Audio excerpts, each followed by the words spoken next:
Hey, Daily Cribbage is back, and we have Kiefer tunes. We're gonna start off by hitting our opponent with the old Ace 4 King King. Let's see how they like that. Oh, we hit an ace on the top, which is really nice, and we'll lead an ace ourselves. We'll jump up with a king, and we have to play a 4.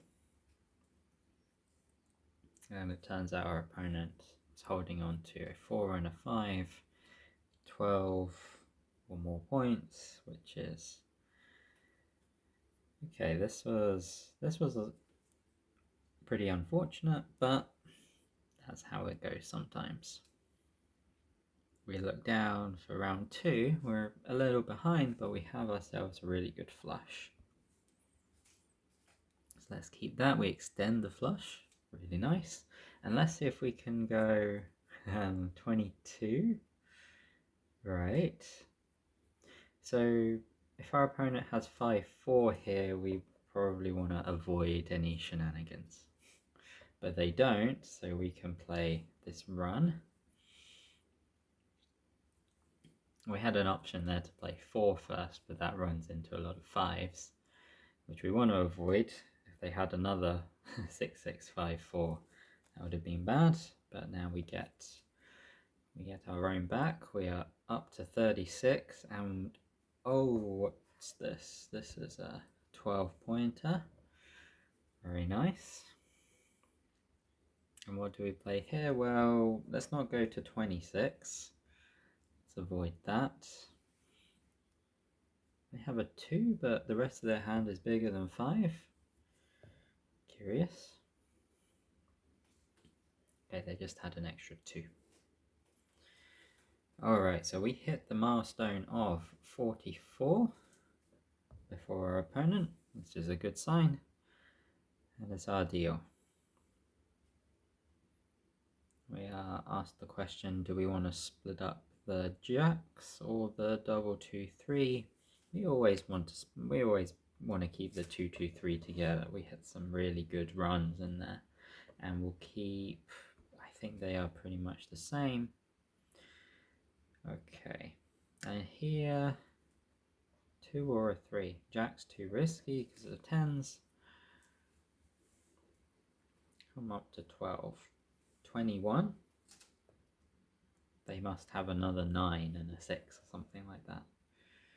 Don't know. No, that's a strange hand. They got lucky to get 6 points there. Normally it would be about 4 points. And the 5's really good for us. As always, 5s are excellent for the dealer. 65-51, looking to get to 70 points. And to get to 70 points, I like nothing more than going 4 king, king 10. One of those. Let's go 4 king. We'll keep the 9s open. Shame about the 3, but that's alright. We'll go up to 25, because then our opponent can offload their 5s, and hopefully they don't have any 10s. Hopefully, that is. So if we had kept 4, then that would have comboed better with the 3, but... And maybe this is the point, maybe that's actually relevant, because the 9 always is not too... the 9 always gives us a run there. It's just if we want to have 3s giving us a run. Here we're going to leave open 2 runs. We'll go up to 14, we expect an ace. A 3. So you could have more 4s. They don't have as many 6s, so we'll play the 8 here. 3, 4, 5. And maybe they've got a jack. Maybe. No, 3, 4, 5, 6. Okay.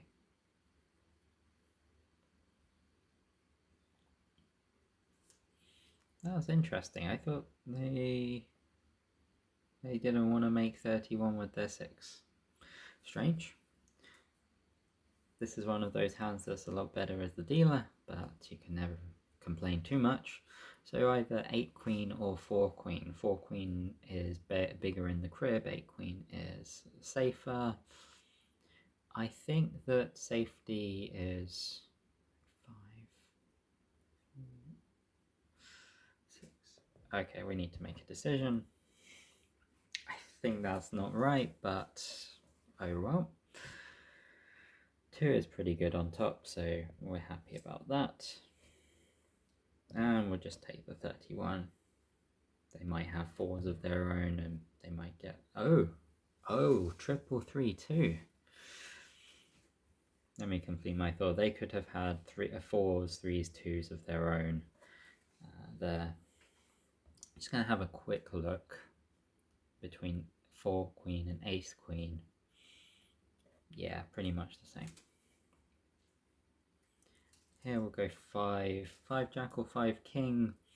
We're going to play slightly exploitatively. We'll go 5 king. Expect them to put more kings in the crib, but technically jacks score more.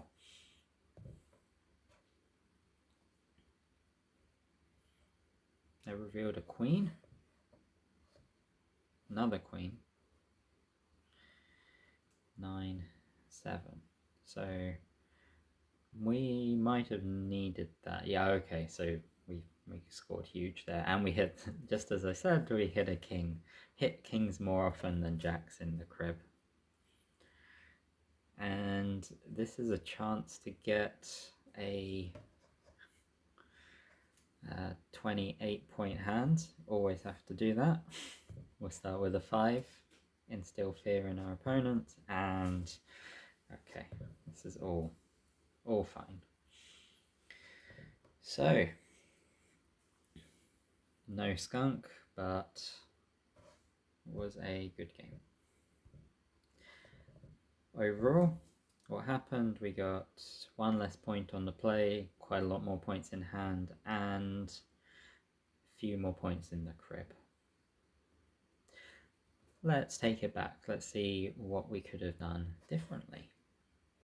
Okay, so this is the first moment I have a few comments on. So it looks like our opponents made a mistake from our point of view, but you can never assume that. A play that seems strange and it seems to give you points probably implies that our opponent was fighting over trying to work out what would be the lesser of all the evils. So when this position came up, it confused me a lot, and I sort of said that it probably means our opponent has maybe another 9 in hand, because then that would give them fewer choices to make. But it turns out though that their hand was really 9-9 ace 4, and so in hindsight it makes sense what they had, because we've led a 3 here. We're signaling to our opponent quite strongly that threes often go with 2s and 10s, or we've got some runs that go through 3. That's what we've signaled, and since our opponent's done something quite strange, we should be able to deduce that they're very worried about our 2s. Maybe this seems a bit far-fetched, but I don't think it's too bad. So for instance, in that position, if our opponent could see everything, and by starting with a 3, we're sort of broadcasting exactly the hand that we have, which is actually something to avoid generally. You want to often broadcast something that you can profit off, in a sense. That is, you tell a story about your hand, you lead your opponent to expect something, your opponent plays around that expectation, and then you profit from it by capitalizing on that.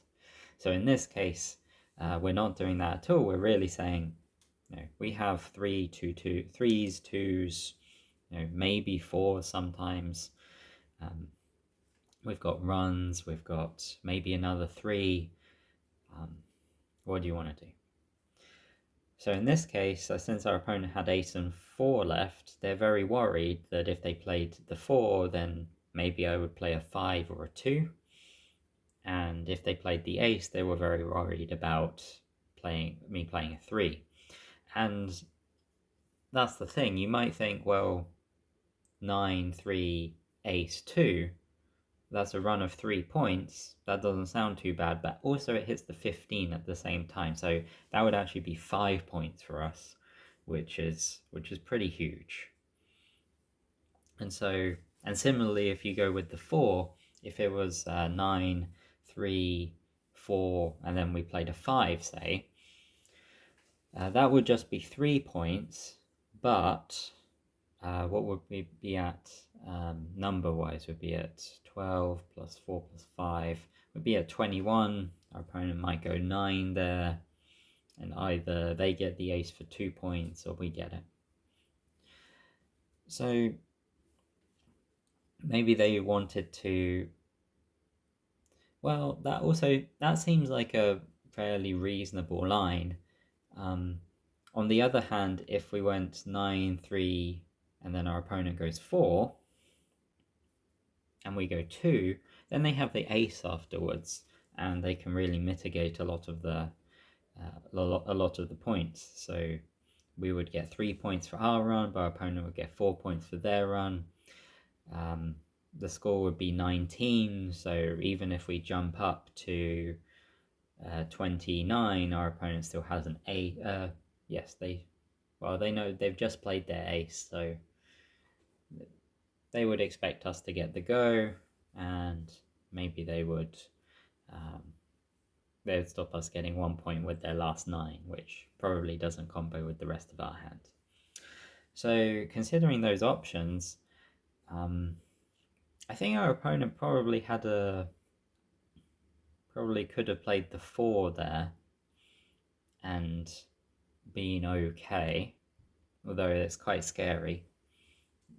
They could be very scared of, say, 3, 5, 6, 7 maybe, and you go 9, 3, 4, 5. I get 3 points. They play...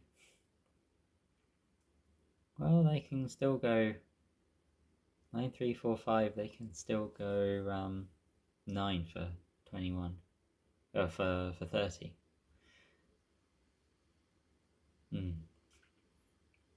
Yeah, so I think maybe there's some... Counterintuitively, our opponent could have gone 4 there quite reasonably, but instead they went 9, offering us 2 points with our 10, which we took, and they didn't really get much in return afterwards. Now, it's very possible they could have had something there, but we got lucky. But yeah, I think there's not much else I really wanted to say about this particular position. Let's jump forwards a little bit. So the last thing I want to touch on is this particular position. So we just had the round that was very scary for us. Our opponent got 12 points in hand. They hit the 2 on top. They had 3 10 in hand. And the crib, we threw away what seemed like quite a safe 8 queen. We did that because 8 queen is a little bit safer than 4 queen. But they threw away 5 5, which is always you always expect big things from the 5 5, and they hit a 2 on the top. So they ended up getting 10 points in the crib, which brought them squarely back into the game, and very scary for us. Thankfully, on the next hand, we got quite a big score, and we were able to pull ahead. But things could have gone very differently from here. I just wanted to touch on what do we think about this particular position. So normally we would say that the positional milestone is at 96, and our opponent is at 95, and we're at 93. So opponent is 1 away and we're 3 away. And the other thing to note is that our opponent is about to be pawn, and we're about to be the dealer. Well, if we translated the score up 26 points, so we gave both of us 20, let's say 25 points each, then our opponent would be 1 away and we would be 2 away. Well, 3 away, sorry. 1 away, 3 away. In that position, we would actually be... Would we be in a good position or not? Well, as the dealer, we get a little bit of an advantage on the play. We can quite often get 2 points. Would be the first person to get 2 points. However, once we score those 2 points, it's going to be our opponent's turn again, and they have a chance of striking back and getting a point. And since we're 3 away, it's going to be very dangerous. So over the next 2 rounds, our goal is going to either be to play very aggressively to try and make up this extra point, try and give, because the difference between being 3 away and being 2 away is huge. Now, of course, we're talking about averages, and because on average we expect to get 25 points over 2 rounds, but of course we the actual distribution is going to be away from 25. Perhaps it is going to be more weighted towards even numbers, and perhaps the median is going to be a lot lower. It's going to be maybe 16 or 17, something like that. And similarly for our opponent, they're going to either want to try and slow us down in order for them to have a better chance at going out with their hand as pawn in 2 turns, or they're going to push very hard on the next 2 turns, just in order to avoid, in order to get out in 2 turns. Okay, that was the little note I wanted to make about the position, and I also wanted to check out, I don't want to go too deeply into this, but the difference between 8 queen and 4 queen, in particular how many points it makes in hand. So on average 4, 5, 6, 7 in hand scores us 9.54, and 5, 6, 7, 8 in average is scoring us 9.63, so a little bit more for 5, 6, 7, 8. Why is that the case?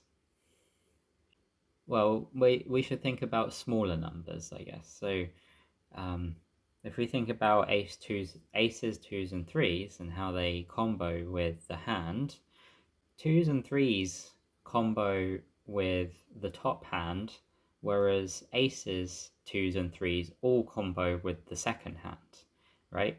We have ace, 6, 8 making us 15s, whereas aces in the top hand don't contribute to anything. I think that's the only difference. So when you're stuck between these two hands and you want to know which scores more, you have to think about the small cards. That is the lesson to take away here. Okay, well, I think we managed to extract quite a lot from that game. It felt as though we had a lot of difficulties coming up after this particular hand, but thankfully we hit something really good. So sometimes you get lucky, and I will see you hopefully in the next one.